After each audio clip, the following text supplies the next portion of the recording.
Assalamualaikum warahmatullahi wabarakatuh. Perkenalkan, nama saya Revol Fito Dinova, NPM 2131060066. Prodi Psikologi Islam, dosen pengaku Agus Daryanto, MAG. Di video ini saya akan menjawab soal UTS filsafat umum.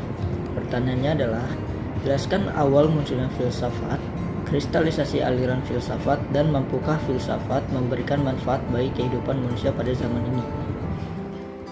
Awal munculnya filsafat, pemikiran filsafat bermula ketika orang Yunani mulai mempertanyakan tentang asal mula alam semesta. Apalagi pada waktu itu ritual dan penyembahan dewa-dewi sangat berkembang pesat. Penyembahan ini tidak dapat dianalisa menggunakan nalar dan akal semata. Permenungan filsafat bukan hanya berkutat dengan alam semesta. Ada banyak pemikiran metafisis dengan distingsi yang tegas dan sistematis tentang realitas ada, moralitas, politik, dan estetika. Filsafat adalah aktivitas berpikir manusia untuk memahami segala sesuatu. Filsafat berusaha memahami segala sesuatu dengan lebih mendalam. Filsafat berusaha mencari tentang asal mula segala sesuatu. Kristalisasi aliran filsafat. Kristalisasi aliran filsafat dari Yunani, Islam, India, dan Cina. 1. Aliran filsafat India. Filsafat India itu bersifat kerohanian dalam kurung spiritual. Filsafat India berkembang dan menjadi satu dengan agama sehingga pemikiran filsafatnya bersifat religius dan tujuan akhirnya mencari keselamatan akhirat. 2. Aliran filsafat Cina. Di masa dinasti Zhou ini, khususnya periode abad ke-6 hingga abad ke-3 sebelum Masehi, mulai berkembang filsafat Cina kuno yang melahirkan 100 mazhab filsafat. Masa dinasti SAW merupakan puncak kegiatan intelektual, sosial, dan politik. Aliran filsafat Islam.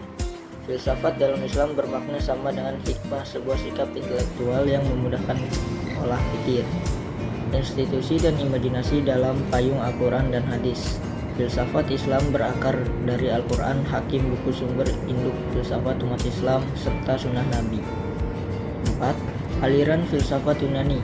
Orang Yunani yang hidup pada abad ke-6 sebelum Masehi mempunyai sistem kepercayaan bahwa segala sesuatu harus diterima sebagai suatu kebenaran yang bersumber pada mitos atau dongeng-dongeng. Setelah abad ke-6 sebelum Masehi, muncul sejarah ahli fikir yang menentang adanya mitos.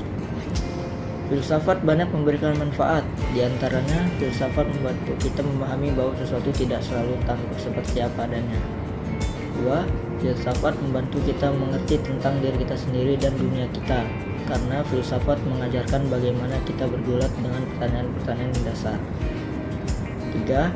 Filsafat membuat kita lebih kritis. Filsafat mengajarkan pada kita bahwa apa yang mungkin kita terima begitu saja ternyata salah atau menyesatkan atau hanya merupakan sebagian dari kebenaran. 4. Filsafat mengembangkan kemampuan kita dalam menalar secara jelas, membedakan argumen yang baik dan yang buruk, menyampaikan pendapat atau lisan dan tertulis secara jelas. Demikian jawaban UTS dari saya. Wassalamualaikum warahmatullahi wabarakatuh.